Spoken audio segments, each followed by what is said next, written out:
I'm Frederick. They told me this in a whisper. Now, you'll hear it.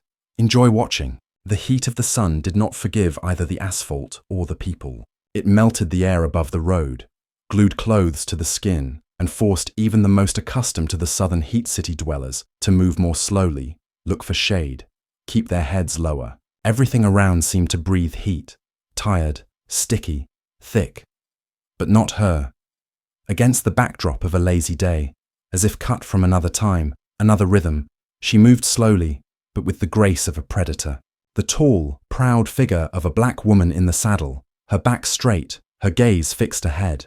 The horse beneath her, black as coal, muscular, glistening with sweat, moved level with her, as if an extension of her will.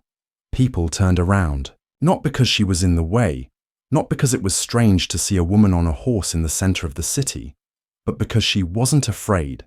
Her name was Marcella. For some, just a name on a protest report. For others, a voice that carried anger and justice. But here, in this city, they called her something else.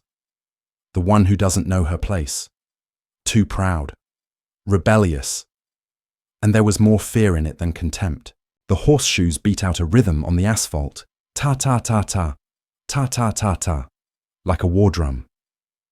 The horse felt the rider's confidence and walked precisely in the center of the road, not giving way to the sidewalk, not giving in to the horns and shouts. And there were shouts. Comments were heard from behind the slightly open windows, in a half whisper, but so that she could hear. Look, the queen of the streets.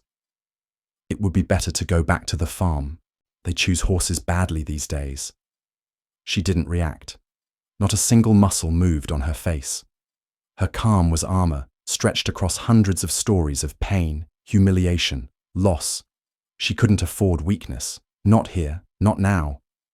Every step she took, every trip into town, was like a protest march, and she knew it. The sun was in her eyes, making her squint. Sweat was slowly trickling down her temple under her hat. Marcella stopped her horse at a traffic light, even though there were no cars nearby. Habit. To follow the rules so that they don't even have a chance. Her right hand was on her hip, next to the phone. Her left hand was on the reins. She exhaled quietly. A patrol car appeared from around the corner, as if on schedule. A white Dodge, faded stickers, flashing lights off. Two people inside, sitting as if in ambush, watching. One was behind the wheel, smoking a cigarette. The other was holding a walkie-talkie, already leaning forward, saying something quickly. The horse sensed them before the rider did. She tensed slightly and snorted. Marcella didn't look at them, but it felt like her back was in the crosshairs. She knew that look. It was the same look the white boys had on the church steps when she'd been a kid. It was the same look the one teacher had given her in high school who'd asked her questions without waiting for an answer. It was the same look the judge had given her when he'd refused to review her brother's case. And yet she drove on, past the store where the windows were plastered with beer ads, and the gas station where the old man pumped up the tires. People were still watching, not talking, but watching. There was no surprise or interest in their eyes, only anticipation. They knew what was coming. It always happened. The patrol car didn't move until she was about 100 meters away. Then, smoothly, almost ingratiatingly, it followed her. Without sirens, without headlights, but with direct intent, like a shadow growing at her feet. The horse noticed it first again. Its step became more cautious, its head a little higher. Animals sense a threat even when a person still hopes that everything will pass. At the corner of the street, Marcella turned. A narrow turn, shaded by trees, but she could still see the car following her. She slowed down, looked back. Yes, they were driving slowly, but right behind her. Too close to be a coincidence. Another turn. The car was behind her. No words, no signals. A pursuit that would not be officially called that. Marcella felt the anger rising in her chest and throat. The same anger she had spent decades learning to swallow, like a hot coal. Something she had to hold in so as not to burn others. But the horse beneath her was shaking, and she knew it couldn't hold out much longer. Neither she nor the animal. They needed action. She stopped. At a narrow crossroads, under the shade of old trees, She turned her horse to face the patrol car. For the first time, head on. It was a challenge, not hidden, not veiled, but direct. If they wanted a meeting, let it be open. She knew perfectly well how this could end. But there was no turning back. The car stopped. The flashing lights flashed, but the siren did not sound. The door opened. One of them got out, tall, clean-shaven, with his hand on his holster. He walked slowly toward her. His face was absolutely calm, like someone who had done this before, and not the last. "Problem, ma'am," he said, not even coming close. "We've got a report, a black horse causing traffic disruption." Marcella didn't blink. She didn't laugh. She didn't answer. She knew every word could be used against her, even her breath, even her look, and yet she said, "No, officer, there are no problems here, except for the one that came for me on 4 wheels. He chuckled, coldly, without any real humor. He came closer. "Do you refuse to obey?" The horse shifted its weight. Its tension was transmitted to its rider. Marcella tightened her fingers on the reins. Inside, silence. Outside, the shadows of the trees swayed in the wind. Somewhere in the distance, a bird cried. The car was still parked, its door open. The second officer remained inside. "I didn't break the law," she said quietly. "And you know it." He leaned forward a little and raised his hand, not to her, to the horse. His palm shot up as if he was going to hit or scare the animal. This wasn't about control. This was about power, about showing that he could hurt her and nothing would happen to him. The horse snorted, recoiled, almost reared. Marcella held it back, holding the reins with one hand, instinctively reaching for the phone with the other. The silence was broken, but not by shouting. Beep. Once. 2. 3. "He's doing it again," she said into the phone. "Same one. Town of Sandersville, Brown Street, 5th. The voice on the other side was familiar, clear, without unnecessary words. "Accepted. Let's go." And at that moment the officer realized that something had gone wrong. But it was already too late. The cruiser was cool inside, the air conditioning on full blast, the air stale and tasting of old coffee and leather, making some people's throats itch.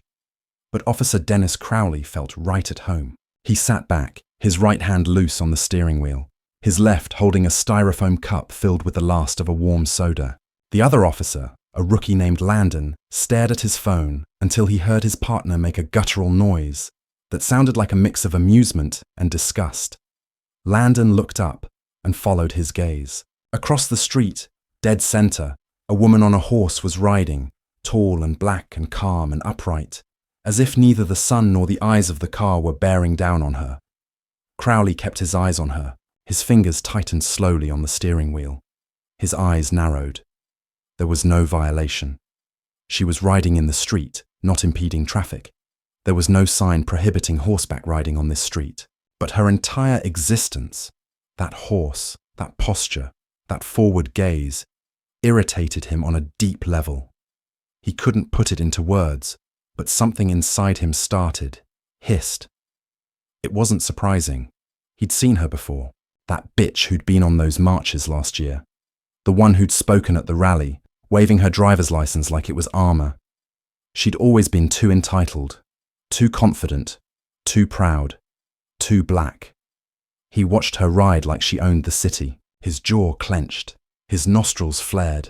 He remembered his father, also an officer, always saying, "If a black woman sits too straight, she's already at war with you, even if she doesn't say anything."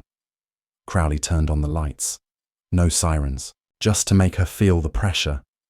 So she knows he's here. Landon turned slightly.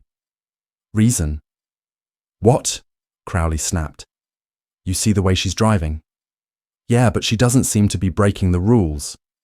"She's driving like she's on a catwalk." "This isn't about breaking the rules, man. This is about order. This is no place for demonstrations." He pulled away, driving slowly but surely, like a predator on a trail. He felt his irritation growing more and more like justice with every passing second. How easy it was to convince himself that he was doing this not out of hatred, but out of a sense of duty, that this was restoring order, although in reality, it was simply a desire to humiliate, to suppress, to remind her who the real power was here. He looked at her back and felt a wave of hatred rising in him, heavy, viscous, sticky as honey, with a touch of malice. He remembered seeing people like her on the news, leading protests, holding signs, shouting slogans, accusing them of racism. He hated that word. His father had been fired because some teenage drug addict had accused him of beating him up. Even though the case had been dropped, the shame remained. He believed that these people were always looking for someone to blame, always playing the victim, always going against the grain. And now, she was like a flag for all those he despised. The horse walked calmly, but he noticed the animal's guard. She knew, and he loved it, when the sense of menace spread to the first movement. He waited. He took his time. He didn't shout into a loudspeaker. He just rode behind her, so that she would know her behavior was being watched, so that she would feel the air growing heavier, so that every second of her calm would cost her effort. When she turned and stopped, when she turned her horse, looking straight at the patrol car, he grinned. That's it. Now we'll see how brave you are when no one is around to applaud. He opened the door and stepped out. His boots hit the hot asphalt hard. The sun beat down on the back of his head, sweat trickled down his collar, but he no longer noticed. He walked as always, straight, unhurriedly, with an expression on his face that read like a warning. She sat in the saddle, silent. She did not tremble, did not look away. This only angered him. There was not a shadow of the submissiveness in her that he was counting on. He said the first thing that came to mind, the standard phrase about reporting and violating. He knew it was a lie, and he knew that she knew it, but he did not care. The main thing was to make her justify herself, to belittle. He enjoyed this game. He waited for her to say. Maybe she would start arguing. Maybe she would show aggression. Then it would all be easier. Then, to knock her down, to break her, to sit her down. Paperwork, yes, but the satisfaction was worth it. But she simply said, "No, officer, no problems here, except for the one who came for me on 4 wheels. Her voice was even, cold, without fear. He felt something snap inside him. He took a step closer, and then it happened. He raised his hand, not to her, he couldn't. That would be too direct, but he could hurt her in other ways. The horse, she was her symbol, her strength. Strike the animal, and you strike her. He raised his palm sharply to the horse's head. The movement was sharp, threatening. She flinched, snorted, almost reared up, and he, for the first time in all this time, saw the woman's eyes tremble, but not from fear, from rage, from determination. She held the reins with an iron grip. She reached for the phone with her free hand. Not haltingly, not hysterically. Calmly, as if she had been expecting this. He could hear her voice. The words were clear, like commands. He's doing it again. The same one. Sandersville, Brown Street, 5th. He tensed. Again? What did again mean? Who was she calling? He felt a chill run down the back of his neck.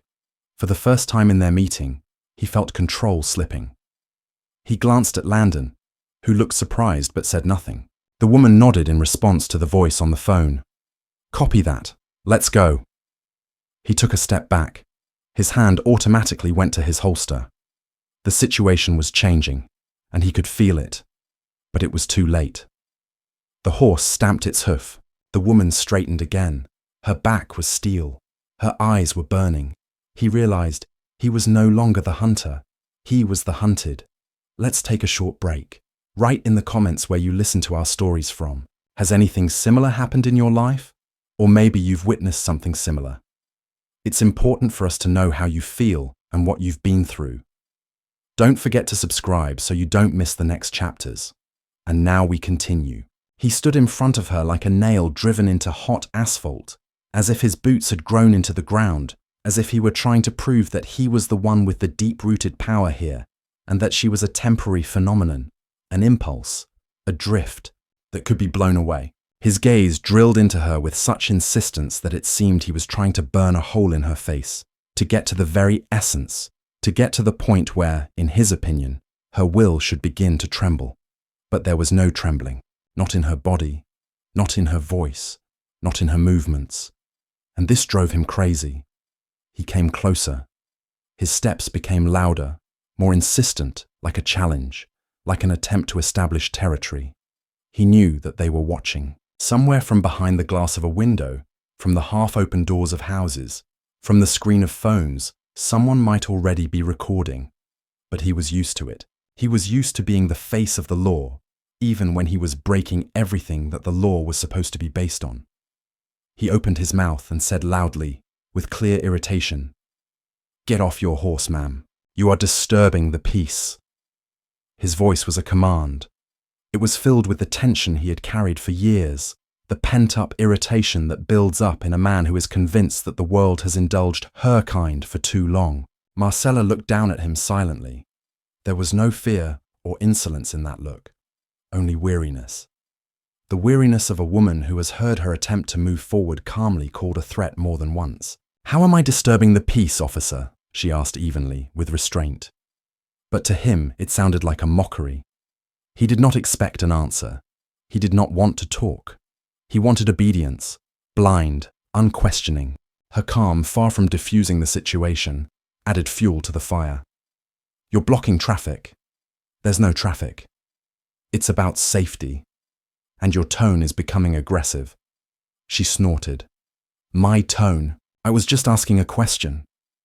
He took another step closer. The horse shook its head in displeasure. He reached out his hand sharply, as if to grab the reins, but then stopped. A flash of memory crossed his eyes. He remembered that she was already being taken down. Her silence cut him to the quick. He had expected resistance, words he could rely on to use force. She was giving him no reason. And in that, he felt humiliated. His face flushed, not from the heat, but from the rage boiling somewhere under his skin. "I order you to dismount, now." "On what grounds?" Even quieter, even calmer. He turned for a second to Landon, who stood motionless by the car, his expression tense. Landon looked away. He said nothing. He was new, and he had no authority or desire to interfere. But he saw what was happening. He saw Officer Crowley losing control, not because of the woman on the horse, but because he couldn't get her to comply.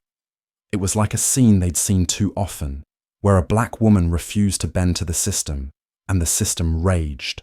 "That's an order," Crowley said, almost through clenched teeth. "If you don't comply, I'll take it as insubordination. You will be detained." She didn't move. She didn't even breathe quickly. She just watched. And there was the pain in that look, from the whips on the plantation to the handcuffs on the street. She knew this man in front of her was not alone. Behind him stood the men who had once beaten her grandmother for looking her in the eye, the men who had denied her grandfather the right to vote, the men who had raided their home because they were arguing too loudly. He didn't know her name, but he knew her image, and that was enough to want her to submit. He jerked his shoulder. "Okay? Don't want to do it the easy way? We'll decide now." He reached for the radio on his shoulder but didn't turn it on. Two feelings were fighting inside him: the habit of deciding with his fists, and the understanding that dozens of eyes were focused on him right now. And cameras. She knew it. That's why she was silent. He stepped closer again, closer than he should have, violating the distance, violating the boundaries, violating everything he should have been observing as a representative of the law. The horse stamped its foot anxiously. He knew, if it twitched, if it bucked, this was his chance. He could accuse it of dangerous behavior. He could pull it out of the saddle. He could throw her face down in the dust, in front of everyone. He was already imagining how it would be, how she would lie, how he would twist her arms, how he would read her rights in a tone that was more triumph than law. But she gave him no reason, and it drove him crazy. He began to speak louder. His voice became rough, harsh. He threw phrases at her like stones. "Do you think you're special here? Do you think that because you're with a horse you're above the law? Do you think that will protect you? I don't think so. I'm just riding. What do you know about order? Do you think your skin is armor? Do you think you can ride through the streets as if it were your own personal protest? He stepped so close that his shadow fell on the horse. Marcella leaned forward slightly. Her voice was like ice. You're trying to scare me, but you've already lost, officer, because you're more afraid of me than I am of you. It was too much. He lunged forward. His hand clenched. For a second, a split second, everything froze. There was silence in the air, like before a clap of thunder, but the blow didn't ring out. Because there was another sound. From far away. From around the corner. A car. Dark, unmarked, but distinctive. A black SUV. Then a second one. He turned around. So did Landon. 3 people got out of the car. One in a suit, one in a vest and a badge, one holding a folder. They walked quickly, purposefully, without hesitation. Crowley's face went white. He didn't immediately understand who they were, but by the way they walked, by the expressions on their faces, by the gaze directed not at the woman, but at him, he knew they weren't here for her. And for the first time in all this time, he felt something crunch inside. Not under her gaze, not under the horse, but under the approaching footsteps. And then he realized everything he'd built could now collapse. Because of her, because of the black woman who didn't get off her horse. He looked at her with a tension that was unmistakable, not professional wariness, but personal hatred, that visceral, rancid irritation that doesn't arise from a breach of order, but is born inside when someone reminds you that your power is not absolute. He stood before her, a white officer in uniform, with a belt strewn with the trappings of power, a holster, a baton, a radio, handcuffs. All of this was supposed to speak of control. And she, alone, unarmed, a black woman on a black horse, seemed to negate all of his trappings by the mere fact of her calm. Her disobedience was not aggressive. It was not theatrical. It was a simple, quiet no. And it was precisely in this no that he found the threat. She did not argue, did not insult him, did not scream in his face, did not spit in the direction of his uniform. She simply looked at him, as if he were someone she no longer feared or respected. And that hit her harder than she could have with her fist. His lips twitched, his eyes narrowed. He took a step forward, breaking distance again, not just as an officer, but as a man denied his right to dominate. His palm shot up, not toward the woman, but toward her horse. Not because he was afraid of her, but because he knew how to hit harder. He couldn't afford to grab her, couldn't touch her hand. Too many witnesses, too risky. But the horse was an extension of her. It was a symbol, a crutch, something that made her taller, physically and metaphorically.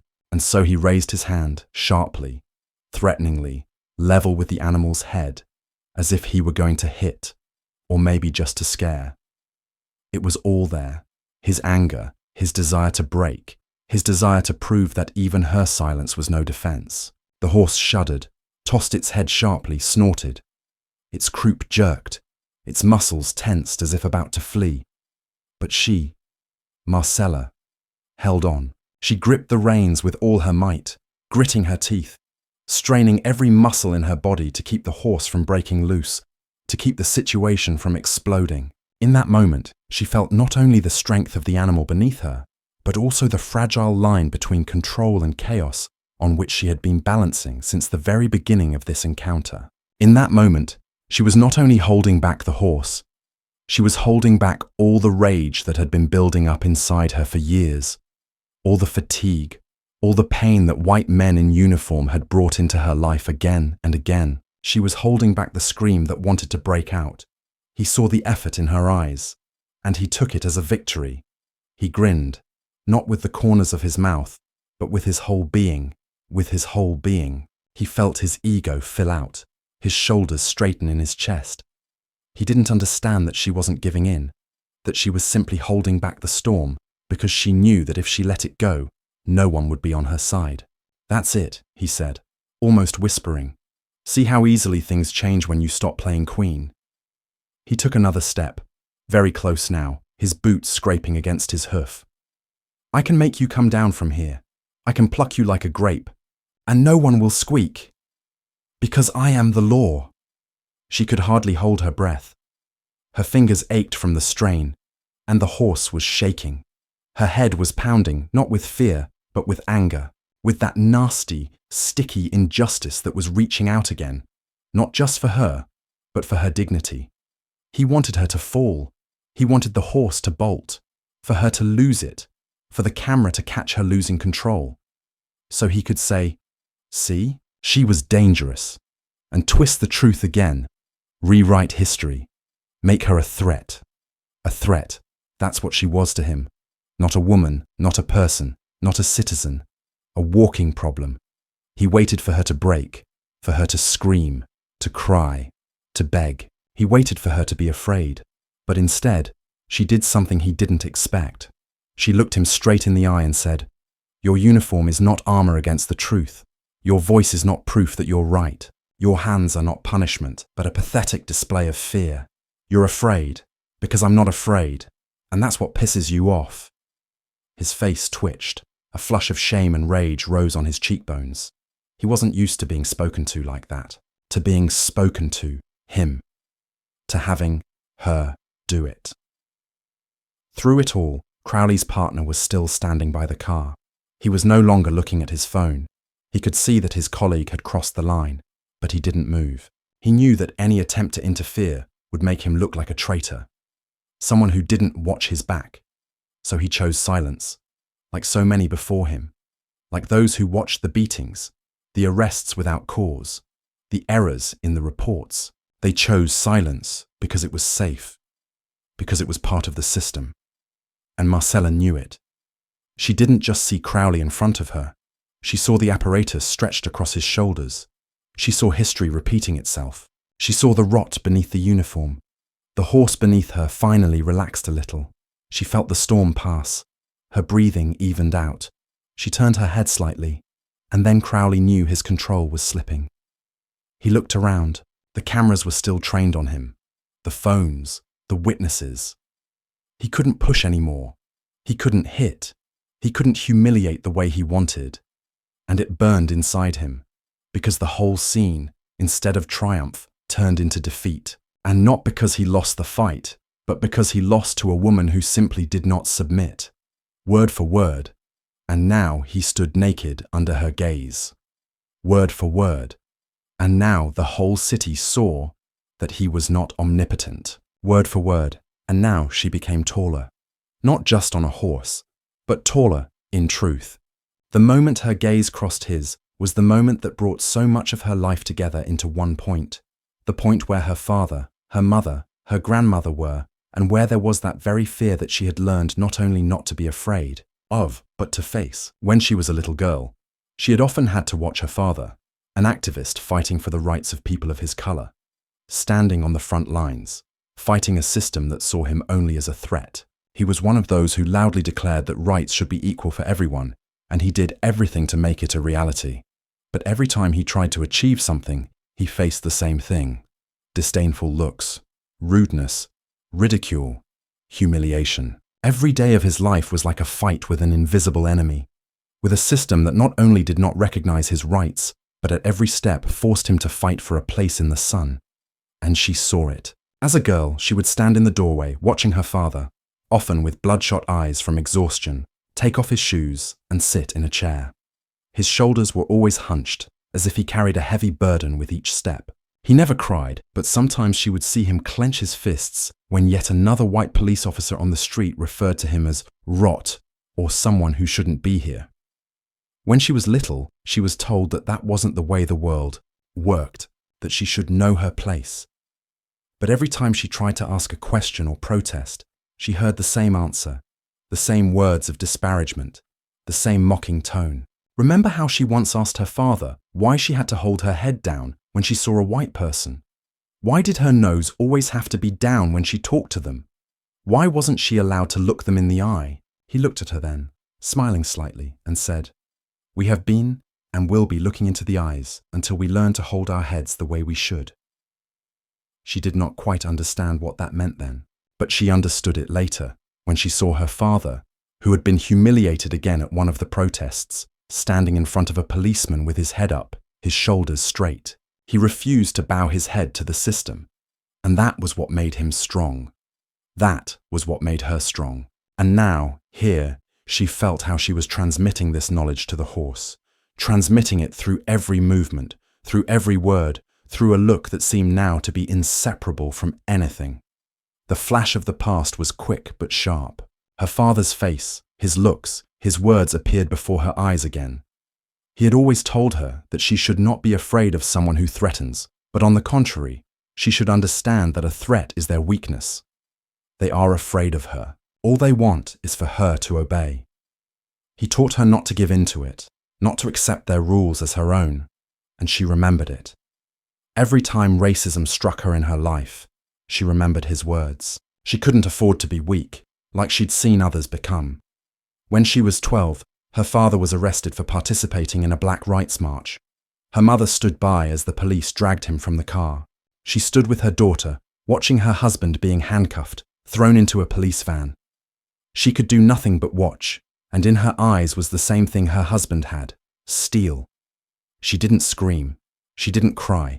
She stood there like stone, and only when the van had disappeared around the corner did she take her hand and say, "It's always going to be like this, baby.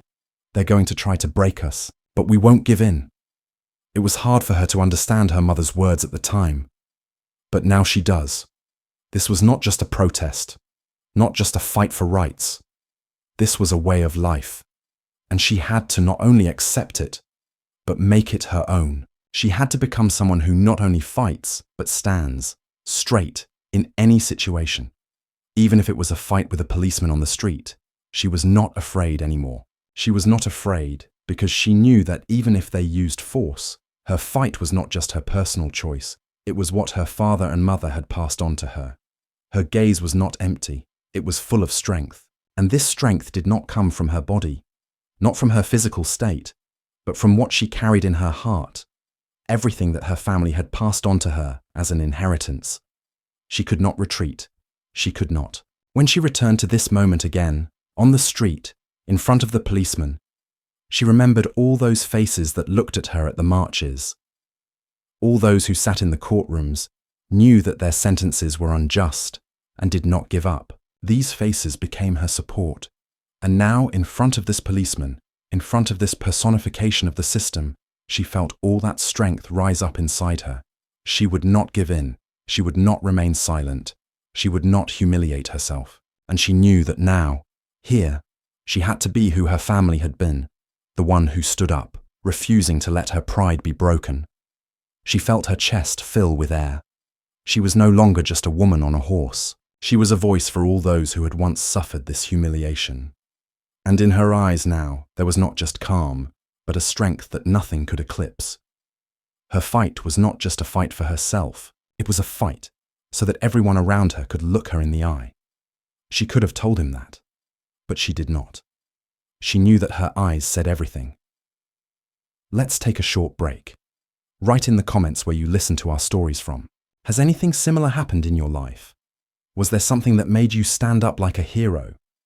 We really value your opinion and would love to hear your thoughts. Don't forget to subscribe so you don't miss the continuation. And now we continue. The crowd began to gather almost imperceptibly, like a shadow, merging with the white walls of the houses, smitten by the hot sun and the road covered in dust. At first it was small, like grains falling from the sky, but gradually it grew, and now several dozen people were standing at the side of the road, motionless, watching what was happening at the intersection. And yet, each of them was there, not by choice, but because this was a situation that did not leave them indifferent. But none of them intervened. In their eyes, there was a weariness that is familiar to those who have witnessed injustice for too long and are accustomed to the world working against them. Some were filming on their phones, transmitting these images to the internet as evidence that could do little to change this cruel reality. But they still filmed them. This moment was recorded. That was all they could do. Even if they could not move, they could become witnesses. He was alone, and she was alone. The white officer continued to stand in front of her, his shoulders straight, feeling his power, his uniform, his patrol car create the same irresistible force that was supposed to overwhelm her. The way she had tried so many times to dominate others. He could hear the women in the crowd talking, some of them complaining. He kept being rude, raising his voice to assert his dominance, to make her feel like she didn't belong in this city. But in fear and submission, he said, "You have no right to be here. You need to get out." And anything else he could think of to humiliate her, to make her realize she didn't belong here.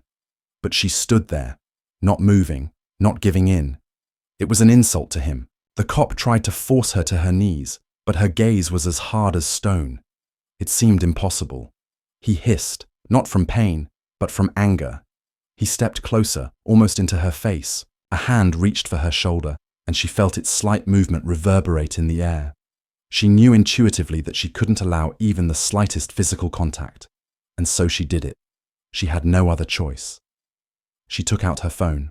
Her fingers trembled slightly, but it wasn't from fear. It was from determination. That trembling was what confirmed her readiness to go all the way. The phone was her weapon, her last resort. Her eyes never left the policeman as she searched for the number on the screen. She knew that if she backed down now, if she gave him even the slightest reason to feel that she could be broken, then everything her parents had done with their lives, everything they had taught her, would disappear. She lifted the phone, and the moment she pressed the screen, she felt all the power she had already transferred into the hands of this device. This wasn't just a video. This was a plea for help. She was recording not only the image, but also the sounds, and they could become evidence that would be used one day. She could feel the policeman freeze, his body tense, how he felt that his power was not as absolute as he was used to. He knew that every action he took would be recorded. He looked at the phone, his expression angry. "Are you filming me, you little devil?" He took a step forward, but Marcella did not back down again. She only raised the phone a little, continuing to record. His face was distorted with rage. His eyes were nothing but contempt. He knew. At this moment, he could no longer be sure of his inviolability. At this moment, he lost control, not physically, but mentally. He took a step, and his hand reached for her again, but not for her horse. He raised his hand again, to raise it threateningly, to mistake her for an animal, to humiliate her as he always did. But she was just in time. She turned half a step, and his hand fell empty into the air. He had not expected it. He did not understand how it was possible to stand before him and not obey. Marcella's eyes had become cold. Her voice was quiet but strong, like the sky before a storm. "Don't you dare touch my animal." He was as if shocked. He stood and panted, trying to collect his thoughts, trying to regain the power he had already lost. This was humiliation for him. He did not know how to act, what to do. He looked around again, and although everyone was standing in the shadows, although many were filming, he knew that his actions could be used against him. He felt it, like the knowledge that he was no longer the master of this situation, that it was out of his control. Suddenly, someone from the crowd dared to say something quietly but loudly. "What are you doing to her, policeman?" These words sounded like a light wind in the silence, but they made him afraid. He turned to the man standing to the side and began to shout something in his direction, but the woman, continuing to hold his gaze, continued to film, and this moment was more than just a recording. It was her testimony, the testimony of her pain, her struggle, her inability to succumb to what had been tried to impose on her people for decades. Every look was a price. Every step was something that could not be erased. And the camera was the weapon that could finally put an end to this long-standing silence. At that moment, as the policeman stood before her, there was no longer any certainty in his eyes. He felt his power, his strength, melting away like sand slipping through his fingers. She stood there, not retreating, and all he could do was shout, demand, humiliate, but to be held accountable for his actions, for his threats. That was something he was not prepared to do. He knew that his words could come back to him, and he knew that the camera she held in her hand was recording everything, his every move, his every word, his every look. He stood there, tense, ready to act, but he had no strategy, no confidence, and that was the moment she made her next move. Her fingers did not tremble as she took out her phone. It was not a gesture of desperation. It was calculation. She dialed the number, and her voice was clear, confident as ever. No panic, no rush, no fear. He was doing it again. The words that came out of her mouth when she realized this cop wasn't just a random specimen. He was part of a system that had been trying to keep her people down for decades. He was someone who was violating her rights just because he could. She said it clearly. Sandersville, Brown Street, 5th. This cop is breaking the law again. He's threatening me and my animal. The words were short, but they were enough to change the situation. She knew this wasn't just a random person on the other side. Whoever answered knew this force, knew what they did, had heard of them before she could even describe what was happening. The second the phone connected, she knew who would be on the other end of the line. The number had been saved for a long time. It was first on the list because she knew this person would be one of those who would not abandon her in trouble, who had encountered this cop before. He already knew his methods, his way of suppressing, humiliating, intimidating. The woman on the other end of the line answered without further ado, directly and decisively. "You know what to do," she said. "We're coming, fast." She felt her heart beat steadily. As this person on the other end of the line, someone who had lived through the same thing, who had stood in the same situations, who had learned to fight for rights, knew all of this, and now her voice was even, firmer. He hadn't heard her, but he had felt it. She knew that they were all part of something bigger.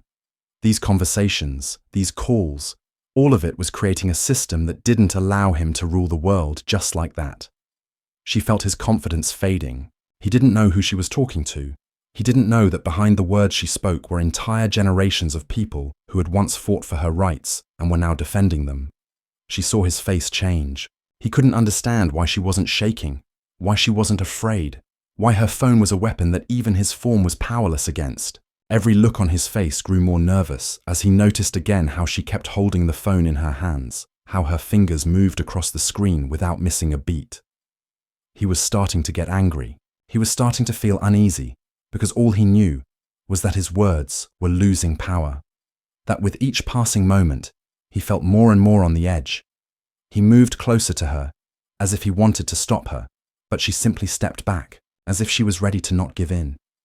He froze. She stayed where she was. He took another step towards her, but she didn't move. She just kept looking at him, and his resolve began to melt. She hadn't given in. All he could do was try to scare her again.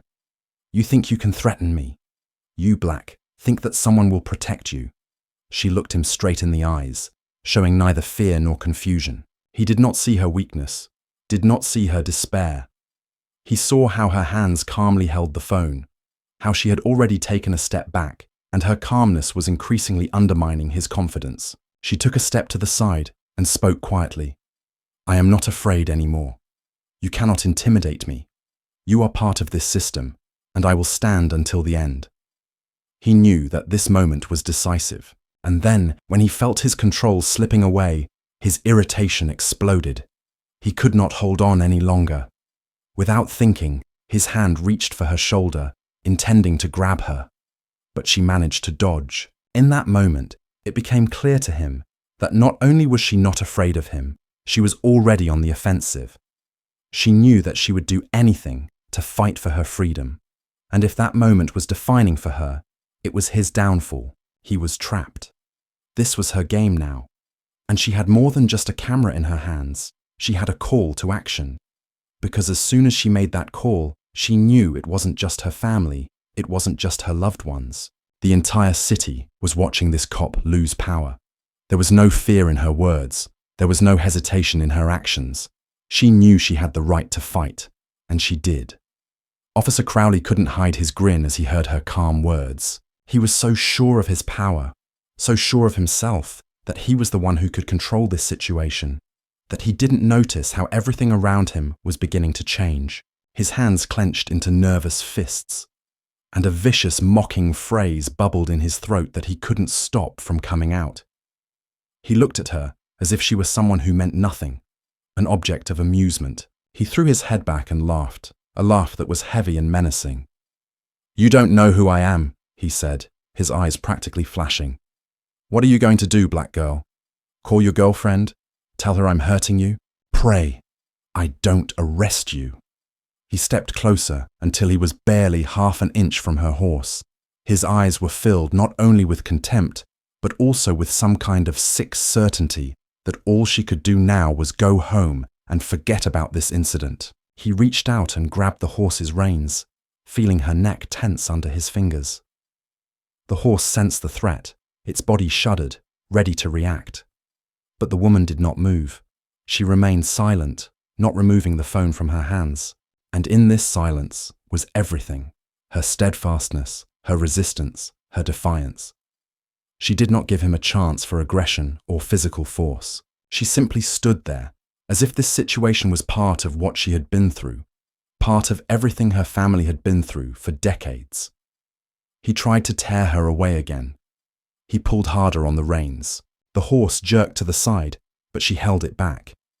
He began to get angry. His laughter died down, replaced by an irritated rage. Angry energy was boiling in his chest, and he no longer felt like he was doing the right thing. His actions were becoming more and more uncertain, but he still continued to try to suppress it. "I said, get off your horse, black one!" His hands were shaking with rage, and he took another step forward, trying to put her in a situation where she would be forced to comply. But she was silent. She did not even look at him. Her eyes were fixed on the distance, and her fingers, clutching the phone, did not tremble. At that moment, as if on cue, something changed in the air. The same chill he had felt on the back of his neck when she made the call ran down his spine again. He turned for a second, but saw nothing that could scare him. Perhaps it was even stranger. Those cars that always came too quickly, those same SUVs that carried their threat, were now almost there. He still did not understand what was happening, but the woman on the horse felt it. She kept her eyes on the officer, but her expression changed, slightly, almost imperceptibly. This was the moment when her silence would decide everything. This was not just an appeal. This was her bid for victory. And then, from that very corner of the street, 2 black SUVs appeared, racing down the road without slowing down. The officer froze, his gaze no longer so confident. He knew that there could be nothing good for him behind those cars. He tried to figure out who it was, but his eyes could no longer focus. He was not ready. Crowley tried to remain calm, but everything inside him clenched. He looked at the woman again. Her calm became incomprehensible to him. He could not say anything. He did not know how to answer. The SUVs stopped in front of them, their engines purring, and in the shadows of the cars people stepped out. He already knew who these people were, and their presence filled the air, but his words were somehow lost. The woman still did not move, did not blink. She didn't speak, but her calmness said more than anything she could. A man appeared in the doorway of one of the cars. He was wearing a suit, a bulletproof vest over his shoulders, and his eyes were fixed on the policeman as if he were nothing. The man stepped toward them, and his presence was heavy as a chain. Crowley couldn't hide his confusion, his eyes darting around. He was confused, but he didn't want to give in. He thought he was still in control, that he was still the center of power. But the woman remained silent. The man in the suit approached him. "Is that you?" he said, not asking a question, but rather asserting that he already knew the answer. He showed his importance. His voice was cold, hard. "You keep doing this to black people." Crowley fell silent. His eyes widened as he watched the man in the vest pull out an ID and flash it right in the officer's face. "You're rewriting the laws again without regard for the consequences," the man added. Crowley tried to hide his nervousness, but his lips began to tremble again as he realized he was no longer in control of the situation. "You. Who are you?" he asked, but his voice was shaking. The man came even closer, and his gaze was so strong that Crowley could not meet it. "We know you, Crowley," he said. "You cannot hide. You have your own business, and now we are watching your actions." He could not speak. His strength had left him. The crowd began to rise. The SUVs were nearby, and he was no longer the center of power. The woman still sat on her horse, unchanged, unmoving. She had won. Let's take a short break. Write in the comments where you listen to our stories from. Have there been moments in your life when you had to fight for your rights? We really appreciate your feedback and would be happy to hear your opinion. Don't forget to subscribe so you don't miss the continuation. And now we continue. As the cars stopped and people began to get out, the air was filled with more than just the sound of footsteps, but a sense of inevitability. It was a moment when there was no longer room for worry or doubt in these streets, when everything that had happened up until now was finally about to become reality. The men in suits began to step out of the SUVs, slowly but surely. Their steps were measured and calm, but there was more to their every movement. Not just confidence, but a strength that said, "We are here to end this." Each of them was important, but there was one man among them that Marcella knew more than anyone else. His face, his walk. He was a federal civil rights agent she had met many times when she was young and just starting out on her journey to rights, to equality. His name was Thomas Grayson. He was the one who had taken her under his wing, who had taught her not to be afraid, who had helped her, step by step, rebuild her life amidst injustice. She remembered how he always said, "Remember that every step you take is a step in memory of those who have fought before us." He was a symbol of her hope, a symbol that the law could be on the side of those who fought for what was right. When she saw him, everything inside her weakened a little. Not from fear, but from the fact that she now knew that this case was no longer just her personal fight. It was the fight of everyone who had ever suffered humiliation, cruelty, and systemic injustice. This was not just the case of one police officer, but part of a larger, years-long chain that still could not be broken. Thomas Grayson approached her, and his face immediately became serious. He did not say a word, just bowed his head, letting her know that she was doing everything right.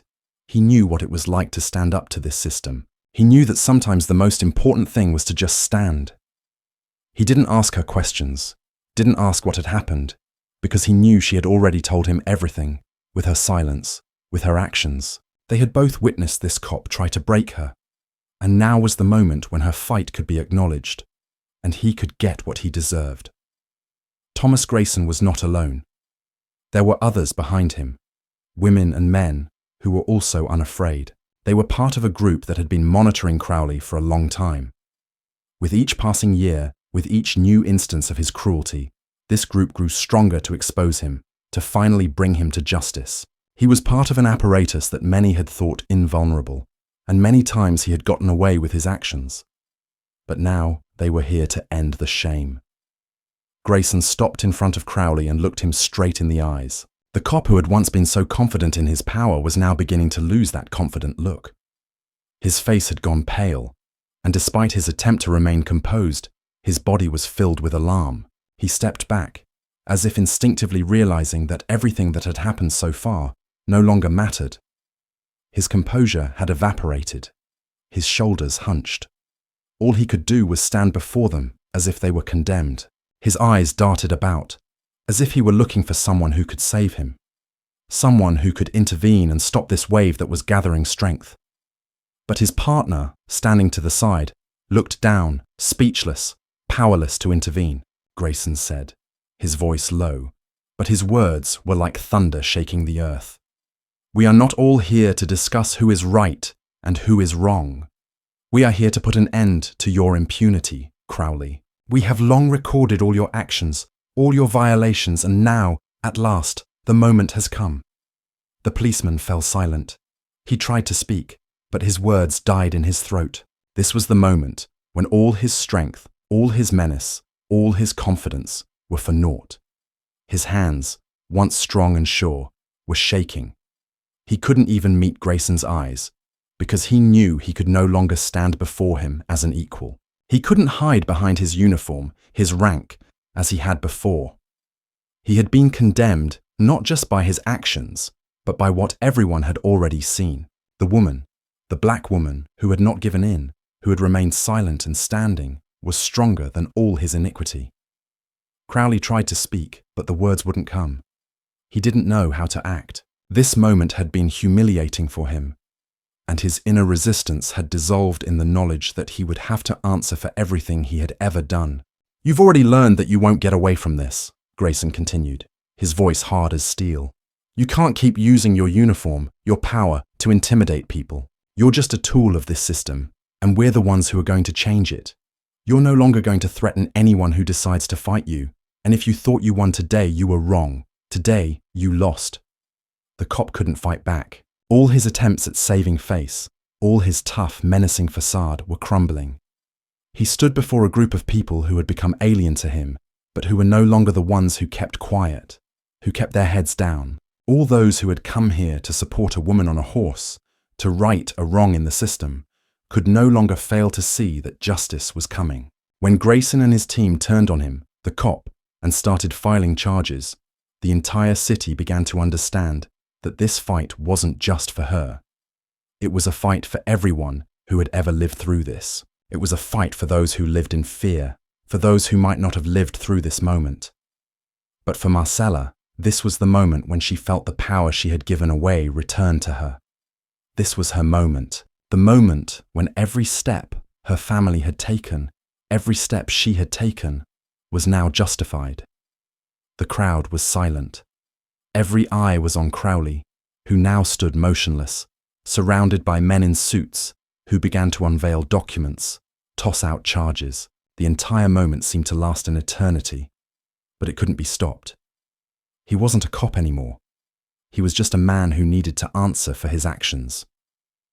Grayson, standing in front of him, showed no mercy. He was a civil rights specialist, and his job was to expose those who hid behind power, who used their uniform to destroy people.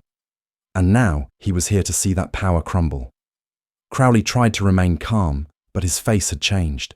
Where before he had been confident, where before he could look up at everyone with his head held high, now his shoulders slumped.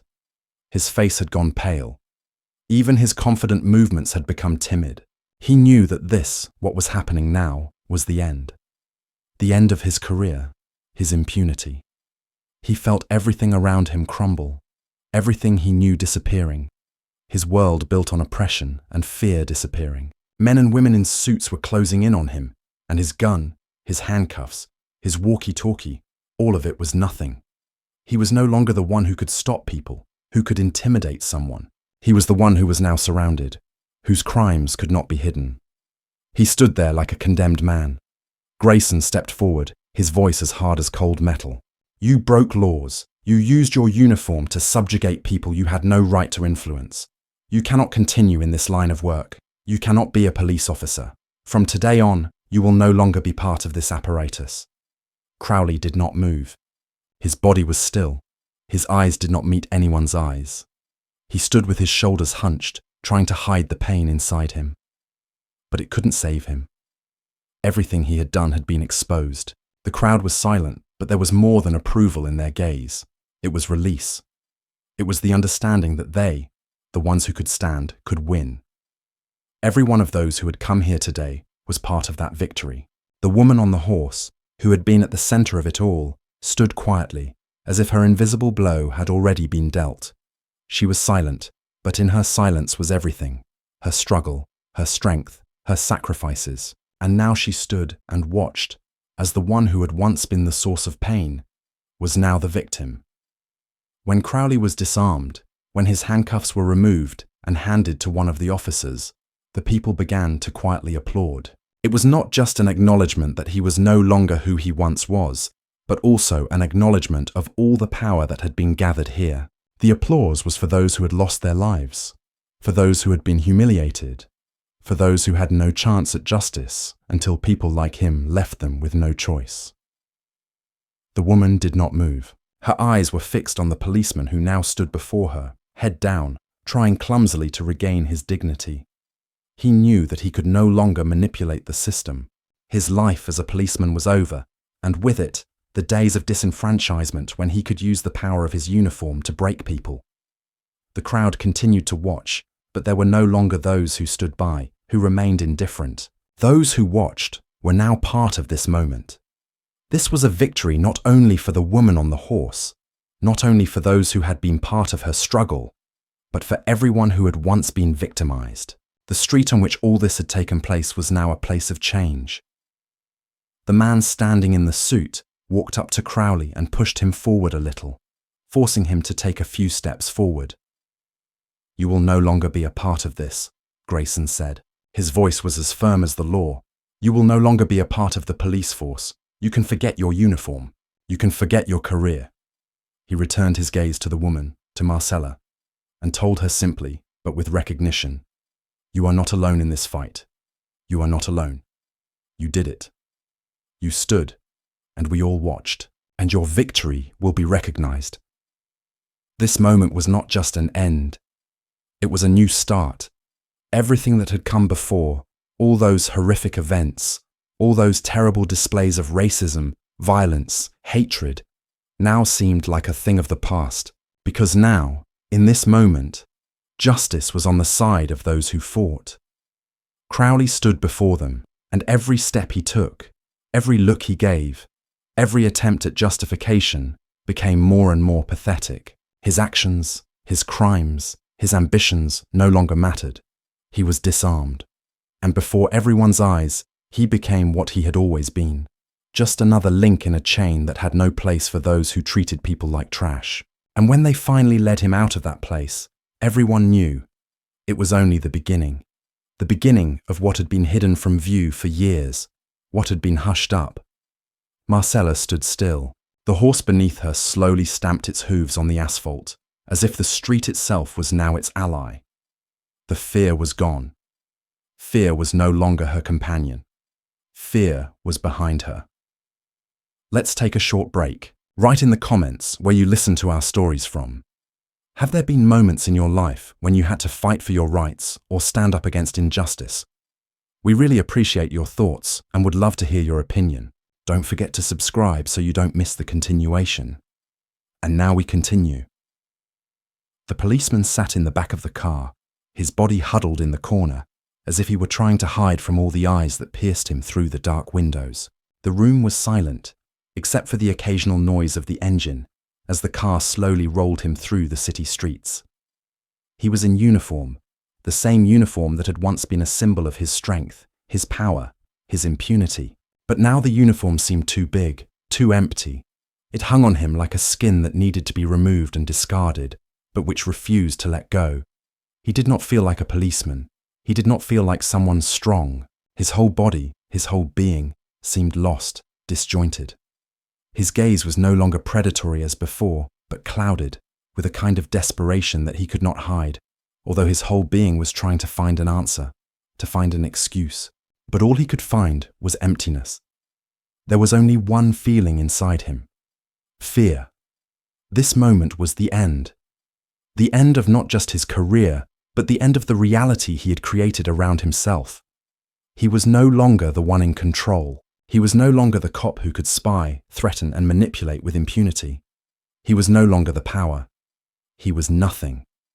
He realized this as he sat in the back of the car, his hands cuffed. He saw himself in the mirror, reflected through the dirty glass. His face was pale, his eyes empty. Even the uniform he had once worn with pride could no longer hide his helplessness. He saw how the uniform, which had always fit perfectly before, now hung from his shoulders as if it were not him. He was not sure what was happening. He tried to justify himself, but even his excuses sounded like empty words. What could he say? He knew what was coming.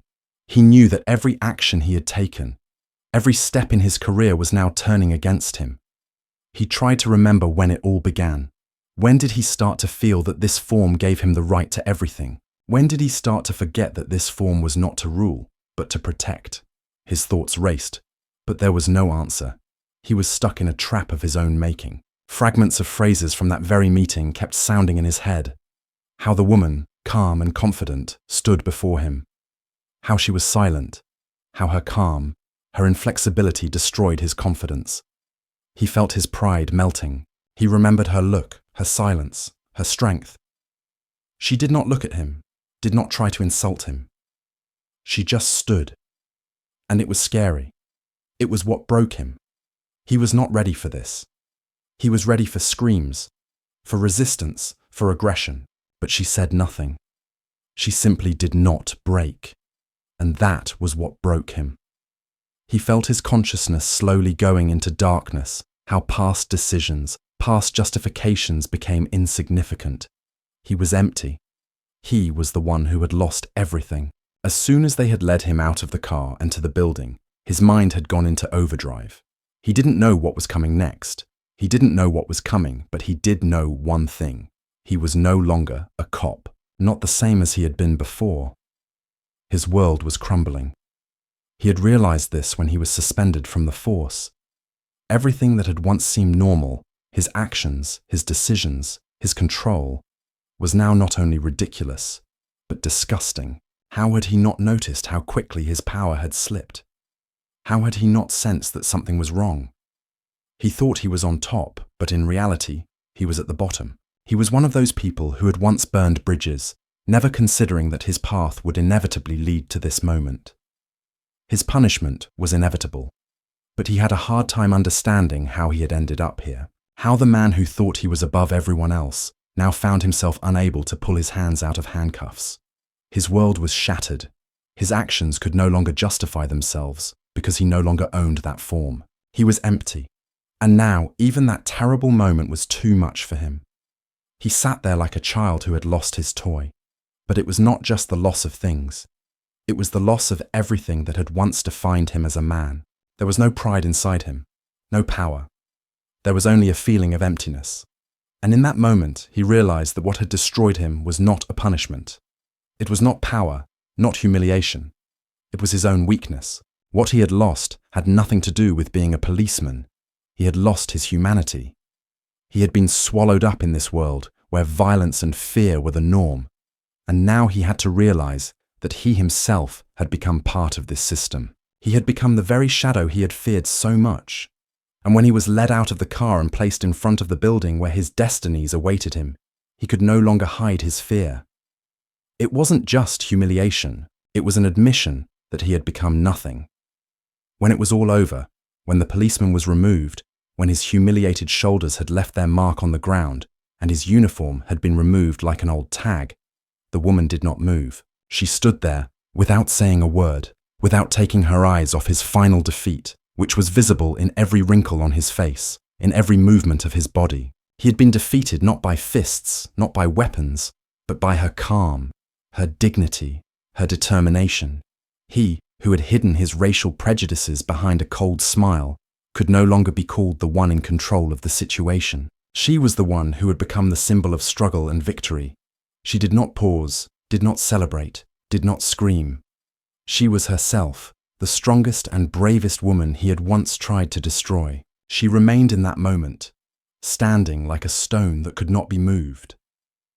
And though her gaze remained calm, there was anger deep within her, a jealous, restless fire that now melted away all that was left of those who had once sought to break her. As the last footsteps of Crowley and his accomplices were heard in the distance, as the noise of the machines faded into thin air, as the crowd, which had begun to move, fell silent again, she approached her horse again.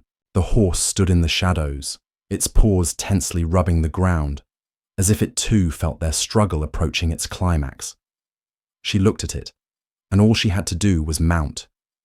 Its movements were calm, confident, as always. Her fingers reached deftly for the stirrups. She felt herself in the saddle again, felt that power that lay not in the horse, but in her own control. She was here, and this was her place. The horse rose. Light hooves pushed off the ground, and she moved forward without looking back. The road in front of her was not just a road, it was an extension of her struggle, an extension of her life. She did not slow down. She rode past those who stood and watched, past those who had called her invisible before, past those who saw her only as another obstacle to keeping their system calm. They stood differently today. There was more than approval in their eyes. There was respect. Those who had not seen her before now saw strength in her. She did not walk past them with a triumphant cry or with a raised fist. She simply rode. She rode with her head held high. And as she rode past, the crowd parted, but not out of fear. She was not the one who made them afraid. She was the one who deserved respect. This was not just forgiveness, not just victory. This was what she had earned with her silence, her work, her life. Her fight was not over, and she knew it. She knew there would be more trials ahead. But today, in this moment, she had won. And it was her victory. She did not seek recognition. She did not seek glory. Her victory was that she could stand up for herself and for those who could not stand. She could do it and not be afraid. And now, as her horse walked down the street, as its hooves rang on the asphalt, she felt the whole world change around her. As the world that had recently tried to crush her was now watching her remain alive and strong. There was no joy in her face, no triumph. She was simple and great at the same time. With every step the horse took, her confidence grew stronger, her gaze became firmer. She rode because her path was not hers alone. It was the path of all those who fought, the path of those who remained silent when they could not speak, the path of those who stood when the world tried to break them. As her horse walked slowly down the road, the people increasingly realized that this fight was not just for her, not just for her family. This fight was for everyone, for all those who had become part of her journey. And as she passed, everyone in the crowd sensed that her fight was not over, but she had won again. She had won because she had not broken, because she had kept going. The shadows of the houses fell in long stripes across the ground, and the air around her was as light as if the earth itself were now accepting her. The horse walked quietly, unhurriedly, but confidently. She did not turn away, did not look back. She knew that her journey was not just her own story, but the story of thousands of those who had been part of this fight. As she passed, the people began to part, and no one could say anything. They were silent, but their silence said more than words. They respected her because they saw how her strength and her resilience had grown in this world where there was no place for the weak. And she kept going, not slowing down. Her fight was not over. But at that moment, as she rode down that street, she knew she had won again. What do you think about this story? Have you ever experienced racism or injustice in your life? Your thoughts and comments are very important to us. We appreciate each of you and your response. Write to us if you listen to the end and share your experiences. Subscribe to the channel, like it so you don't miss new stories. We wish you a good day and are waiting for your comments.